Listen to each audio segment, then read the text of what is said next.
Bonjour, hausse des taux, inflation, des acquéreurs moins finançables. En bref, dans cette vidéo, je vais vous parler marché immobilier en 2023.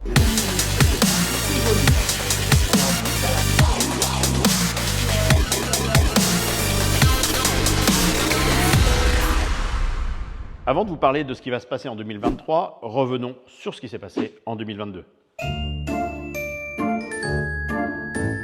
Après une année 2021 record, le marché immobilier a ralenti en 2022. Cela s'explique par la forte augmentation des taux d'intérêt immobiliers et les prix encore élevés. En effet, depuis l'été 2022, on constate une diminution du nombre de crédits immobiliers. Par exemple, de septembre à novembre, il y a eu 37,4% de prêts immobiliers en moins. Après la crise sanitaire, l'année 2022 a été marquée par une reprise économique, mais aussi par la guerre en Ukraine. Ces deux facteurs ont fait exploser l'inflation. Cela a eu un impact aussi sur les taux d'intérêt qui sont passés de 1,05% à 2,25%. Ce qui représente une baisse de pouvoir d'achat de 13 à 15% pour les emprunteurs. Ça fait beaucoup là, non? Et mécaniquement, les acquéreurs revoient leur budget à la baisse. Mais alors, quelles seront les évolutions à prévoir en 2023 ? Avant d'aller plus loin, je vais vous expliquer quels sont les facteurs qui influent le marché immobilier. Tout d'abord, un taux d'endettement de maximum 35%. Si vous les dépassez, ça va être très compliqué d'acheter. Deuxième facteur, la diminution des crédits immobiliers sans apport. Là, j'ai 100 € d'apport, ça suffira? Bah non, la sortie c'est par là, monsieur. Troisième facteur, la limitation des durées de remboursement. Elle est limitée à 25 ans pour la majorité des dossiers. Voilà, tous ces éléments vont forcément influer sur le marché en 2023. Avant de passer à 2023, abonnez-vous à notre chaîne, c'est entièrement gratuit.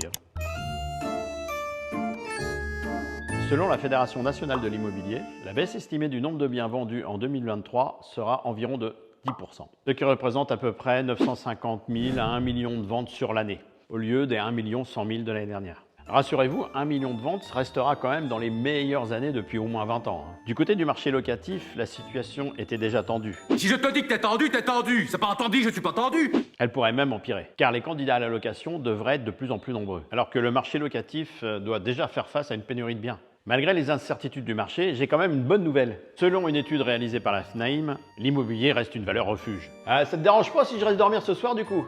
Dans cette étude, on constate que le patrimoine des Français est constitué à 68% de biens immobiliers. Le placement dans l'immobilier a un des meilleurs taux de rentabilité. En résumé, ces dernières années étaient quand même exceptionnelles. Malgré tout, l'année 2023 s'annonce quand même comme une très belle année, parce que le marché restera très dynamique. Non, c'est pas vrai!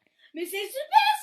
Alors vendeurs, continuez de mettre en vente. Acheteurs, vous aurez toujours la possibilité d'acheter. En tout cas, nous, à la Forêt Nord de Sèvres, on va pas se laisser faire par le marché. Donc, si vous avez besoin, nous sommes là, dès nous voir en agence. On sera là bien évidemment pour vous aider. Voilà, cette vidéo est terminée. J'espère qu'elle vous a plu. Si c'est le cas, comme d'habitude, un petit pouce. Et si vous souhaitez qu'on aborde certains thèmes, n'hésitez pas à les mettre en commentaire. On sera ravis de faire une vidéo sur ce sujet-là.